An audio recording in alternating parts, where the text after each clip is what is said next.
안녕하십니까? 센터에 오다가 주위를 보니까 완연한 봄이 돼서 아름다운 꽃들이 너무너무 아름답게 이렇게 피어 있는 것을 보았습니다.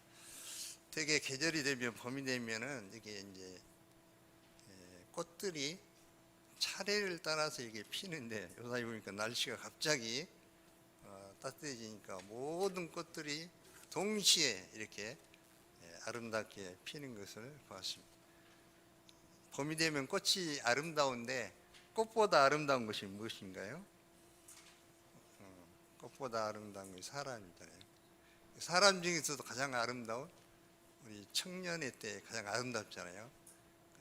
이 아름다운 우리 칠보홀에 우리 청년들이 가득 이곳에 모여들 수 있기를 간절히 기도합니다. 오늘 말씀은 요한복음 2강입니다. 1장 19절부터 51절, 요절은 29절입니다. 한 목소리로 요절을 읽겠습니다. 시작. 이튿날 요한이 예수께서 자기에게 나오심을 보고 이르되 보라, 세상 죄를 지고 하는 하나님의 어린 양이로다. 성경 중에서 제가 생각할 때 가장 예수님에 대해서 예수님이 누구신가, 왜 예수님이 이 땅에 오셨는가 가장 정확하게 말한 사람이 세례 요한이고, 그 말씀 중에 말씀이 바로 오늘 요절 말씀 29절이 아닌가 저는 그렇게 생각합니다. 본문은 예수님의 선구자 세례 요한과 예수님을 만난 첫 제자들의 증언입니다. 세례 요한은 예수님을 보고 이렇게 외쳤습니다. 보라, 세상 죄를 지고 하는 하나님의 어린 양이로다. 또한 첫 제자들은 우리가 메시아를 만났다고 증언했습니다. 우리는 그들의 증언을 통해서 예수님이 어떤 분이신가에 대해서 잘 배울 수가 있습니다. 19절부터 21절은 전반부는 세례 요한의 증언입니다. 세례 요한은 구약의 마지막 선지자였습니다. 이스라엘은 말라기 선지자 이후에 약 400년 동안 하나님의 말씀을 전하는 선지자가 나오지 않았습니다. 이 기간은 침묵의 기간이었습니다. 하나님은 이스라엘의 범죄로 인해서 침묵하셨습니다. 백성들은 하나님의 말씀이 없었기 때문에 영적으로 몹시 기갈 상태에 있었습니다. 때가 되자 하나님께서 메시아의 선구자 세례 요한을 보내셨습니다. 세례 요한은 죄기를 예비하기 위하여 광야에서 제사함을 받게 하는 회개의세를 전파하십니다. 회개하라, 천국이 가까이 왔느니라. 세례 요한이 광야에서 이 회개의 메시지를 전하자 온 유대와 예루살렘 사람들이 그에게 다 나와서 자기 죄를 잡아가고 회개의세를 받았습니다. 이스라엘 전체에 영적인 대각성운동이 일어났습니다. 19절을 보십시오. 세례 요한의 사역이 큰 영향력을 끼치자 예루살렘의 종교 지도자들은 제사장들과 레위인들을 조사단으로 만들어서 현장에 파견했습니다. 산헤드린에서 파송된 제사장들과 레위인들은 세례 요한이 과연 그리스도인지 알아보기 위해서 내가 누구냐 하며 물었습니다. 그들의 관심은 오직 한 가지였습니다. 그것은 바로 내가 누구냐 하는 것이었습니다. 그러면 이에 대한 세례 요한의 대답이 어떠했습니까? 요한이 드러내어 말하고 숨기지 아니하니 드러내야 하는 말이 나는 그리스도가 아니라 한데, 실제로 그 당시 백성들도 세례 요한으로 인하여서 일어나는 큰 회개 역사를 통해서 이제 새로운 시대가 오는가 보구나 하면서 요한이 그리스도가 아닐까 하는 생각을 하고 있었습니다. 그러나 이때 세례 요한은 나는 그리스도가 아니라고 분명하게 대답을 하였습니다. 그리스도가 아니라고 하자 조사단들이 계속해서 물었습니다. 그러면 누구냐? 내가 엘리야냐? 그 선지자냐? 당시 서기관들은 메시아가 오시기 전에 엘리야가 영광 중에 나타날 것이라고 가르쳤습니다. 하지만 세례 요한은 자신이 그런 엘리야가 아니라고 말했습니다. 그러자 그들은 그러면 내가 그 선지자냐 거듭 물었습니다. 이는 모세가 예언했던 선지자를 말하고 있습니다. 요한은 이번에도 아니라고 분명하게 대답했습니다. 요한은 나는 그리스도가 아니라, 나는 아니라고 대답함으로써 자신에 대해서 점점 짧게 말했습니다. 그러자 조사단원들은 마침내 이제 본색을 드러냈습니다. 조사단원들은 마침내 신경질적으로 요한에게 물었습니다. 누구냐? 우리를 보낸 이들에게 대답 좀 하게 해주라. 그래서 요한은 이제 분명하게 자신이 누군가에 대해서 대답을 했습니다. 23절을 보십시오. 이르되 나는 선지자 이사야의 말과 같이 주의 길을 곱게 하라고 광야에서 애치는 자의 소리로라 하니라. 이 말씀은 이사야서 40장 3절에 있는 말씀으로 메시아의 선구자에 관한 이사야의 예언이었습니다. 세례 요한은 자신을 광야에서 애치는 자라고 하지 않고 애치는 자의 소리라고 했습니다. 소리는 다만 메시지를 전달하고 곧 사라집니다. 소리는 존재가 아닙니다. 인격체가 아닙니다. 그것은 의사 전달의 수단에 불과한 것입니다. 그런데 세례 요한은 자기 자신을 이렇게 본 것입니다. 이번에는 바리새인들이 이제 항의조로 요한에게 말했습니다. 당신은 그리스도도 아니요 엘리야도 아니요 그 선지자도 아니면 어찌 감히 세례를 주는 거냐. 당시 유대사에서 세례는 이방인이 유대교로 개종했을 때 주는 것으로서 사내들인 해온 공회로부터 라이센스, 그러니까 자격증을 부여받은 사람만이 줄 수가 있었습니다. 그런데 요한이 자격증도 없이 세례를 준 것은 기존 권위에 대한 큰 도전이라고 그들은 생각했습니다. 이에 대해 세례 요한의 대답이 어떠합니까? 나는 물로 세례를 베풀거니와 너희 가운데 너희가 알지 못하는 한 사람이 있으시니 곧 내 뒤에 오시는 그이라 나는 그의 신발끈을 풀기도 감당하지 못하겠노라. 요한은 그들이 자격 문제를 따질 때 자기 뒤에 오실 그리스도께 관심을 돌리며 오히려 대화의 주제를 예수님께로 돌렸습니다. 그리스도는 자신과 비교할 수 없을 만큼 높으신 분이심을 증언했습니다. 그분은 너무 높으신 분이어서 자신은 그분의 신발끈을 풀기도 감당할 자격이 없다는 것입니다.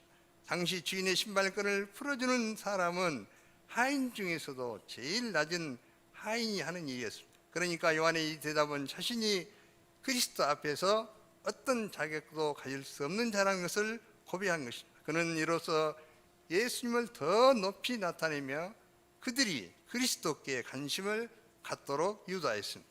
그는 자신의 인기에 대해서는 전혀 관심이 없었습니다. 그는 오로지 하나님께서 자기에게 맡겨주신 사명에 충실했습니다. 그는 참된 하나님의 종이었습니다.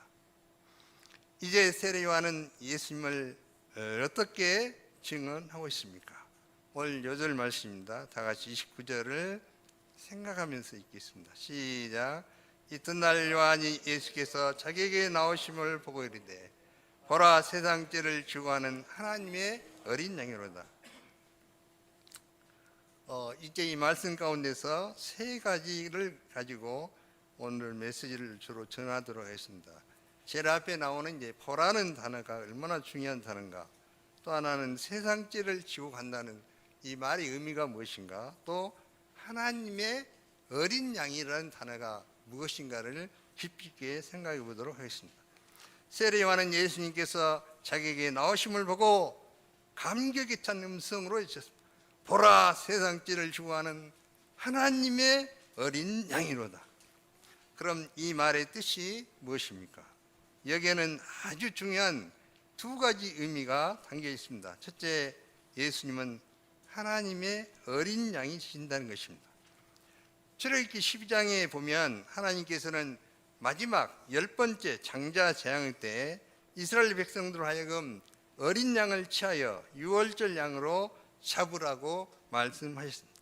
어린 양을 잡아 죽여서 그 피를 문으로 들어가는 임방과 좌우 문설주에 바르면 여호와께서 그 피를 보시고 그 집의 장자는 죽이지 않고 그냥 넘어가시겠다, 패스 오버 하겠다고 했습니다.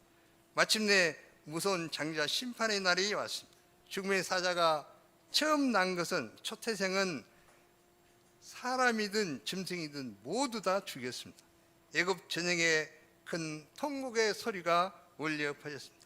그러자 이 무서운 심판의 밤에 죽음의 사자는 집 문에 발라진 어린 양의 피를 보고 그 피가 발라진 그 집은 그냥 지나가게 됐습니다. 그러므로 유월절 어린 양은 그들의 죄를 대속하고 죽음의 형벌로부터 그들을 구원하는 대속 제물이 된 것이었습니다. 우리는 이것을 유월절 양이라고 부릅니다. 유월절 양은 인간의 구원을 위해서 완전히 희생이 된 것입니다. 바로의 권세는 죄와 사단의 권세를 상징하고 있습니다. 죄와 사단의 권세는 너무나 강하여서 우리 스스로의 힘으로는 도저히 벗어날 수가 없습니다. 죄의 삭은 사망으로 죄는 우리에게 죽음을 요구합니다. 우리는 우리의 죄 때문에 피를 흘리며 죽어야 합니다. 우리가 죄와 사탄의 세력에서 벗어나기 위해서는 하나님의 그래서 능력이 필요했습니다. 유월절 어린 양의 피는 죄와 사탄의 권세를 이길 수 있는 하나님의 능력을 상징합니다. 예수님은 하나님의 어린 양이 되셨습니다. 고린도전서에서도 이렇게 말합니다. 우리의 유월절 양 곧 그리스도께서 희생되셨다고 말하고 있습니다.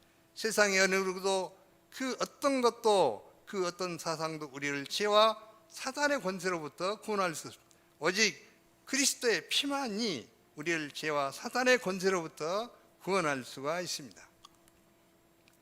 히브리서 9장 13, 14절을 우리 형제님들로 한번 읽어보겠습니다. 염소와 다 같이 시작. 염소와 항소의 피와 및 암송아지 죄를 분양한 자에게 뿌려 그 역죄를 정결하게 하여 거룩하게 하거든.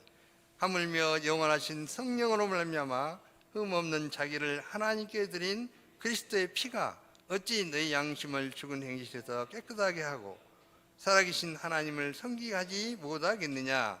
하나님의 어린 양 예수님은 죄 없이 이 땅에 태어나신 순결하신 분이십니다. 하나님의 어린 양 예수님은 우리 인간들이 준비한 이 땅의 대속 제물이 아니라 하나님께서 직접 준비하시고 내려 보내신 하늘의 대속 제물이 되시는 것입니다. 뿐만 아니라 창세기 3장 15절에서부터 약속하시고 계시하셨던 약속된 구원의 주 바로 그 여자의 후손이 되십니다. 무엇보다 하나님의 어린 양 예수님은 하나님께서 그토록 사랑하시고 애지중지하시던 하나님의 하나밖에 없는 독생자이십니다. 그분은 태초에 하나님과 함께 계셨고 만물을 그와 함께 창조하신 창조주가 되십니다.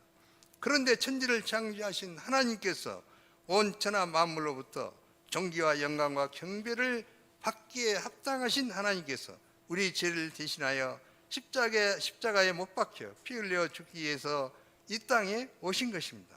영광스러운 하나님의 아들이 침뱉음을 당하며 옷이 벗겨지고 살이 찢기고 온몸이 피투성이가 되기 위해서 이 땅에 오셨습니다. 우리 자매님들이 이사야서 53장 5, 6절 읽겠습니다. 시작. 그가 찔림은 우리의 허물 때문이요 그가 상함은 우리의 죄악 때문이라. 그가 징계를 받음으로 우리는 평화를 누리고 그가 채찍에 맞음으로 우리는 나음을 받았도다. 우리는 다 양 같아서 그릇 행하여 각기 제 길로 갔거늘 여호와께서는 우리 모두의 죄악을 그에게 담당시키셨도다. 예수님은 우리의 허물 때문에 창에 찔리셨습니다. 우리의 죄악 때문에 마음이 상하고 몸이 상하셨습니다. 우리의 실수 때문에 징계를 받으셔서 무서운 채찍에 맞으신 것입니다. 둘째, 예수님은 세상 죄를 지고 하는 하나님의 어린 양이 되십니다. 여기서 중요한 단어가 지고 간다는 단어입니다. 지고 간다는 것을 영어 성경에 보면은 take away라고 되어 있습니다. 짊어지고 가서 없애버린다 그런 뜻입니다. 아주 멀리 가져가 보이지 않게 치워버린다는 뜻입니다. 예수님은 채찍에 맞으시고 십자가에 못 박혀 피 흘려 죽으시면서 우리를 괴롭히는 죄를 멀리 치워버리셨습니다. 여기서 죄를 지고 간다는 표현은 죄는 마치 띠에 치고 간다는 짐과 같은 그런 의미라는 것을 시사해 주고 있습니다. 인생을 살면서 짓는 한 사람의 죄가 얼마나 큰 것입니까?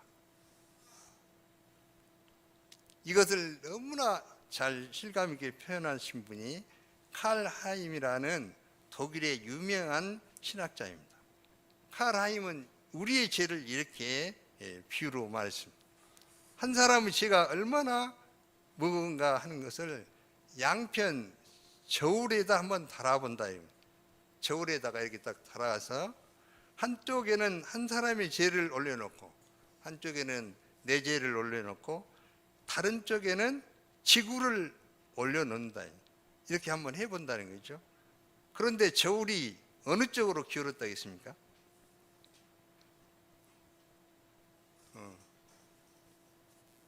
나의 죄 쪽으로 기울었다. 그러니까 내 죄가 지구보다도 무겁다. 내 죄가.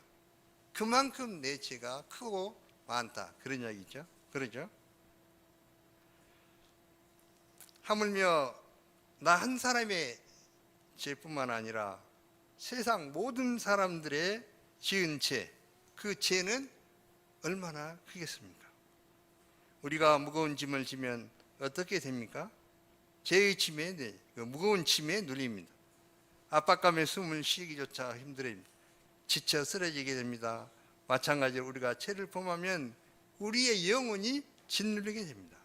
이 상태가 계속되면 결국 내면 세계가 무너져 내립니다. 그러나 사람이 자기 힘으로 이 죄의 짐을 벗을 수가 없다는 데 문제가 있습니다. 짐을 벗기는커녕 점점 더 무거워질 뿐입니다. 그러면 어떻게 해야 합니까? 누군가 내 대신 짐을 가져가 주는 수밖에 없습니다. 그래서 예수님께서 세상 죄를 대신 짊어지시고 가져가 버리신 하나님의 어린 양이 되신다는 것입니다. 예수님은 우리 대신 죄를 짊어지시고 십자가로 가져가셨습니다.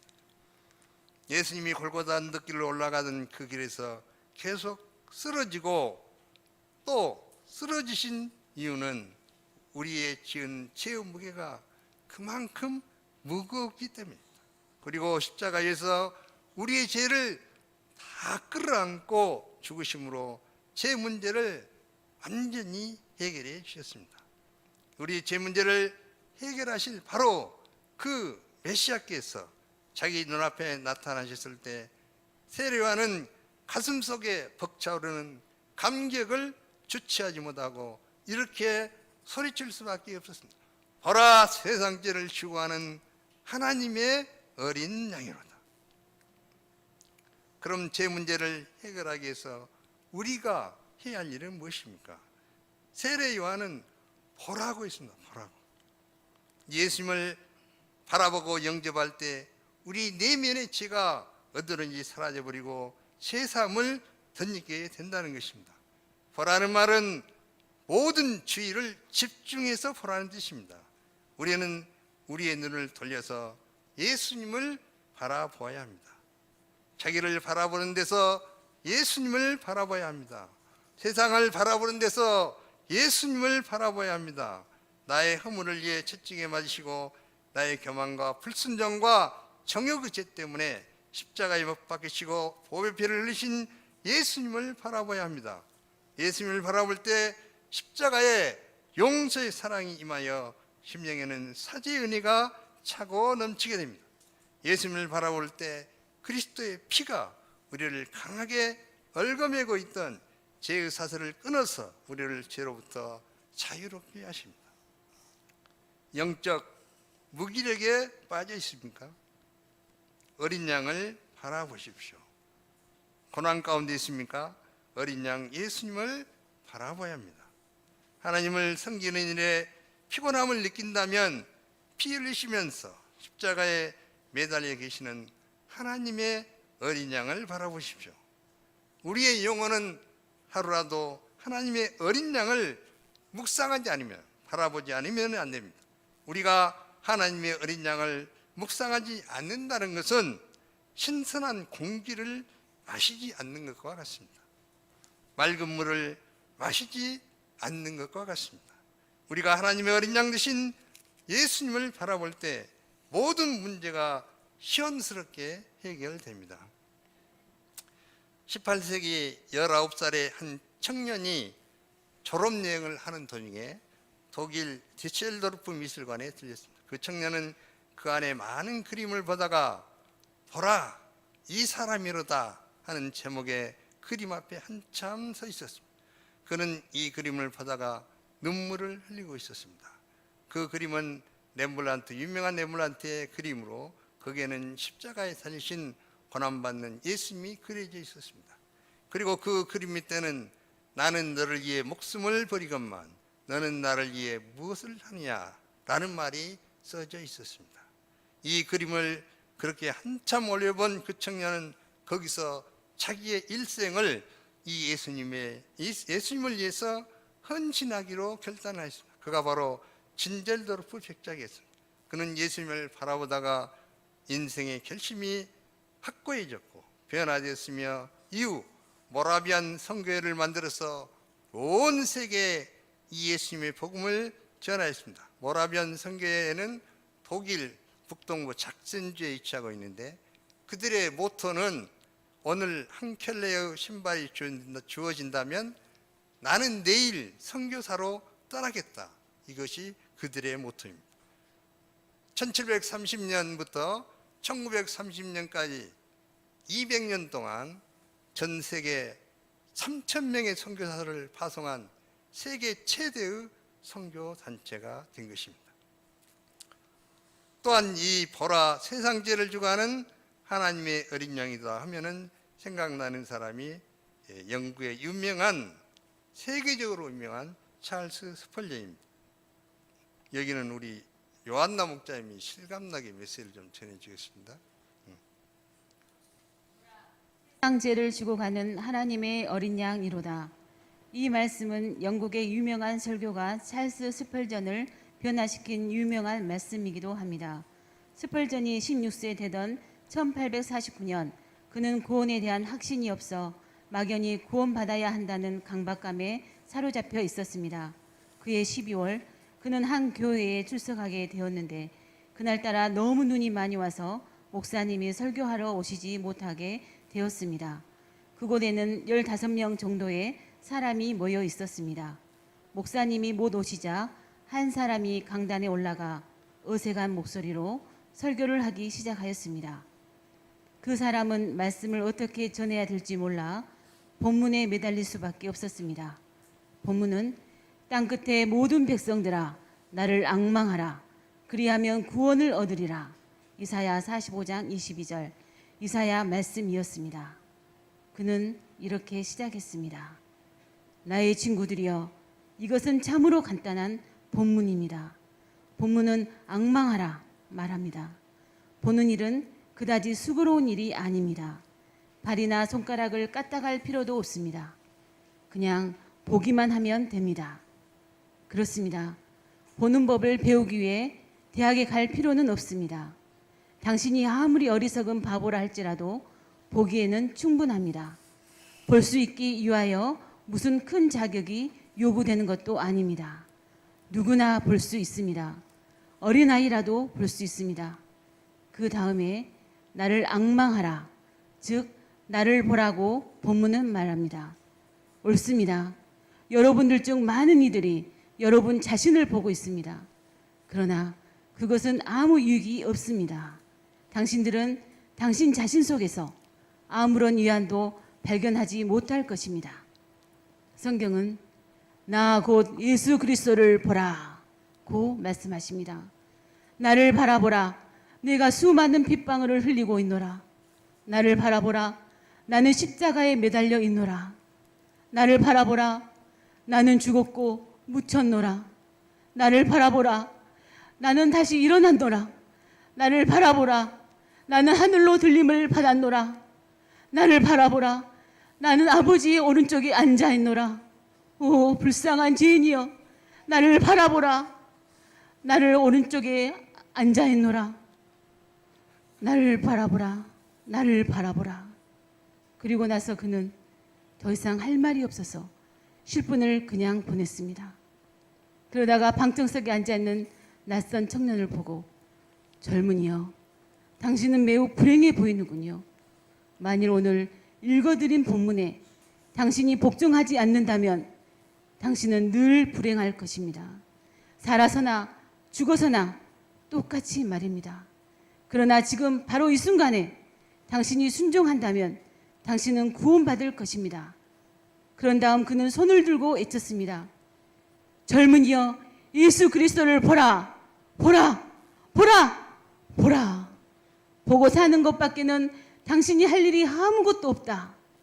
그 말을 듣고 있던 그 청년이 예수님을 바라보는 순간 즉시 어둠이 물러가고 찬란한 태양이 그 영혼을 비추는 것을 느꼈습니다. 그는 단지 예수님을 바라보기만 했는데 죽음에서 생명으로 옮겨졌다는 구원에 대한 확신을 갖게 되었고 형용할 수 없는 기쁨을 소유하게 되었습니다. 그 후 그는 다음과 같이 신앙 결단을 하였습니다. 영원 무궁하도록 변함없는 하나님께 내가 이 땅에 있는 한 당신께 봉사할 것이며 당신으로 기쁨을 삼고 당신을 영원히 찬양할 것입니다. 아멘. 그 청년이 바로 영국이 낳은 위대한 목회자 찰스 스펄전이었습니다. 아멘. 종교개혁자 마르틴 루터는 이런 말을 했습니다.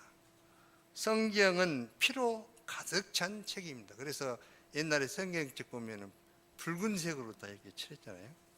당신이 만약에 성경을 비틀어 짠다면 거기에서는 피가 쏟아져 나올 것입니다. 구약 성경에는 어린 양의 피가, 신약 성경에서는 예수님의 피가 쏟아져 나올 것입니다. 그렇습니다. 예수님은 바로 세상 만민의 죄를 대속하기 위해서 피 흘리며 돌아가신 하나님의 어린 양이 되십니다. 시간이 많이 가서 뒷부분은 짧게 전하겠습니다. 35절부터 51절 뒷부분은 예수님을 만난 첫 제자들의 증언입니다. 35, 36절을 우리 형제님들 읽어볼까요? 다 같이 시작.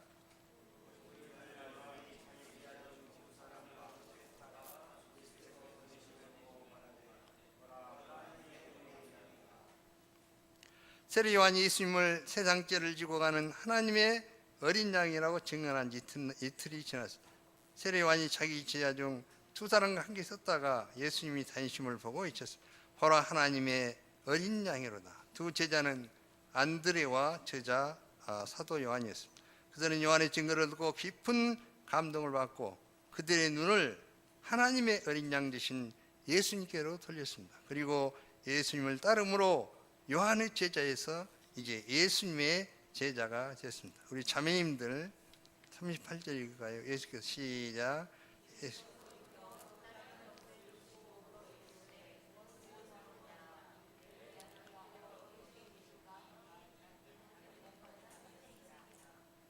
우리는 예수님과 두 제자 사이에 매우 짧지만 매우 의미가 있는 대화가 오고 가는 것을 보게 됩니다. 두 제자가 예수님을 따랐을 때 예수님은 그들을 무조건 환영하지 않았습니다. 예수님은 돌이켜 그 따르는 것을 보시고 무엇을 구하느냐고 물으셨습니다.